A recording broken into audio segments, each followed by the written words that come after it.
Yo, what is up, everybody? It's me again, and listen, we gotta talk travel. Specifically, those international flights, they can be a real bear to book if you don't know what you're doing.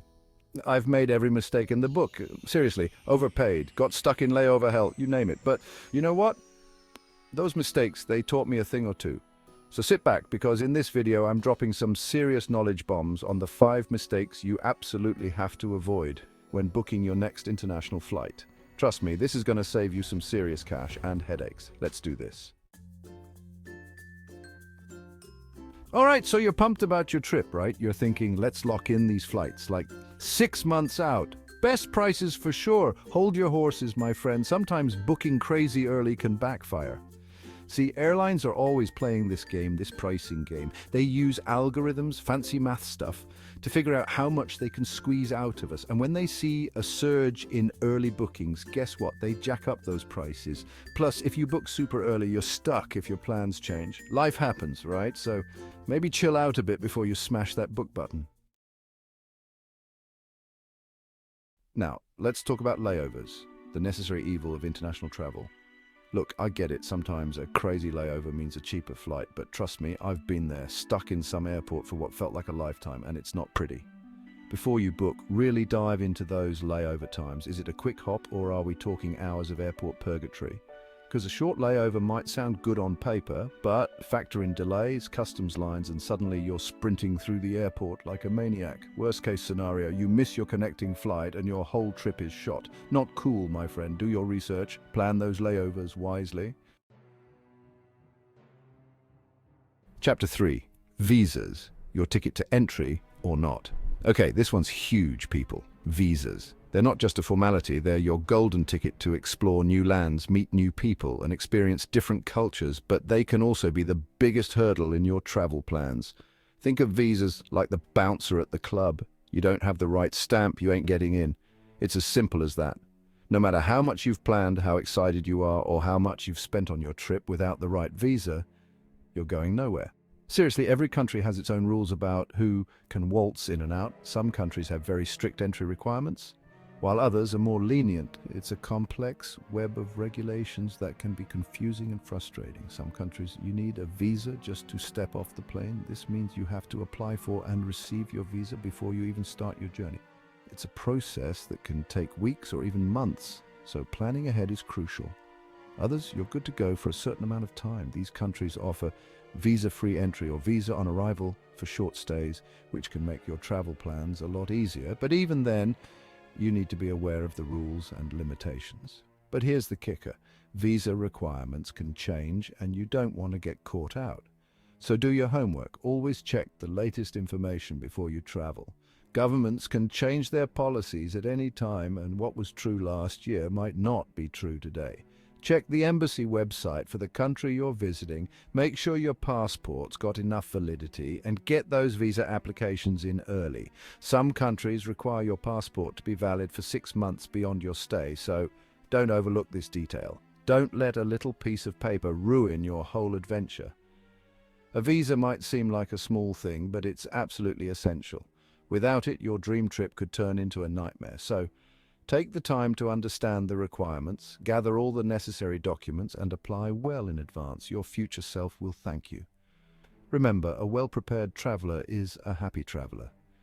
With the right visa in hand, you can focus on enjoying your journey and making unforgettable memories. Safe travels. Chapter 4. Baggage fees, the silent killer of budgets. Let's talk about everyone's favorite topic, baggage fees. Yes, those additional charges that seem to pop up out of nowhere and can quickly turn your budget-friendly trip into a costly affair. Those sneaky little charges that can turn a cheap flight into a financial nightmare. You think you've found a great deal on a flight, only to discover that the baggage fees are astronomical. Here's the deal. Every airline has its own rules about what you can bring, how much it can weigh, and how much it's going to cost you.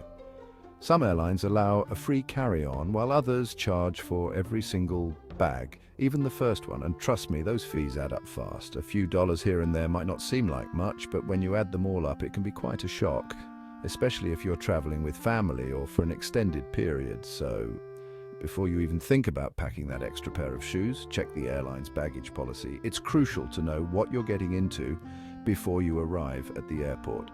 See what's included in your ticket, how much extra bags cost, and if it's worth it to pay for more weight allowance. Sometimes it might be cheaper to upgrade your ticket to a higher class that includes more baggage allowance. Because nobody wants to be that person at the check-in counter, frantically rearranging their luggage and paying a small fortune in fees. It's not just about the money, it's also about the stress and hassle that come with unexpected charges. One way to avoid these fees is to weigh your luggage at home before you leave. This way you can make sure you're within the weight limits and avoid any surprises at the airport. Investing in a portable luggage scale can save you a lot of trouble and money in the long run. Another tip is to use packing cubes to organize your belongings. Not only do they help you pack more efficiently, but they also make it easier to rearrange your items if you need to redistribute weight at the airport, if you're really tight on space and weight. Consider wearing your heaviest clothing items on the plane. This can free up some space in your luggage and help you stay within the weight limits. Plus, airplanes can get chilly, so you'll be comfortable during your flight. Lastly, always check in online and review your baggage allowance before you head to the airport. This way you can make any necessary adjustments and avoid any last-minute surprises. Some airlines even offer discounts on baggage fees if you pay for them online in advance. By being prepared and knowing the rules, you can avoid the stress and extra costs associated with baggage fees. So, plan ahead, pack smart, and enjoy your trip without breaking the bank. Chapter 5. Travel insurance. Don't leave home without it. Alright, last but definitely not least, travel insurance. It's one of those things that you might not think about until it's too late. I know, it sounds boring. The idea of spending money on something you hope you never have to use isn't exactly thrilling, but trust me on this one, it's worth every penny. Imagine the peace of mind you'll have knowing that you're covered no matter what happens. Look, life is unpredictable, especially when you're traveling. Flights get delayed or cancelled, sometimes without any warning. Bags get lost, and sometimes they don't make it to your destination when you do. And let's not forget about the possibility of getting sick or injured while you're away from home. And without travel insurance, those unexpected events can turn into major financial headaches. Imagine being stuck in a foreign country with no luggage and no way to pay for a hotel or new clothes. We're talking thousands of dollars in medical bills, lost luggage, the whole 9 yards. Medical emergencies can be particularly costly, especially if you need to be hospitalized or require special treatment. But with travel insurance, you've got a safety net. It can cover the cost of medical treatment, help you replace lost or stolen belongings, and even reimburse you for trip cancellations or interruptions. It covers you for medical emergencies, lost or stolen belongings, even trip cancellations. So don't be cheap. Think of it as an investment in your peace of mind. Get yourself some travel insurance. It's a small price to pay for the security and peace of mind it provides. Plus, it can save you a lot of money and stress in the long run. It's better to be safe than sorry, right? So before you pack your bags and head out on your next adventure, make sure you've got travel insurance. Trust me, you'll be glad you did. Oh, there you have it, my friends. 5 crucial mistakes to avoid when booking your next international flight. Look, I know planning a trip can be overwhelming, but trust me, a little preparation goes a long way. By avoiding these common pitfalls, you'll save yourself a ton of stress, money, and headaches. So go forth, book those flights, and have an epic adventure. And hey, while you're at it, hit that subscribe button and share this video with your travel buddies. Let's spread the knowledge and help everyone travel smarter. Peace out.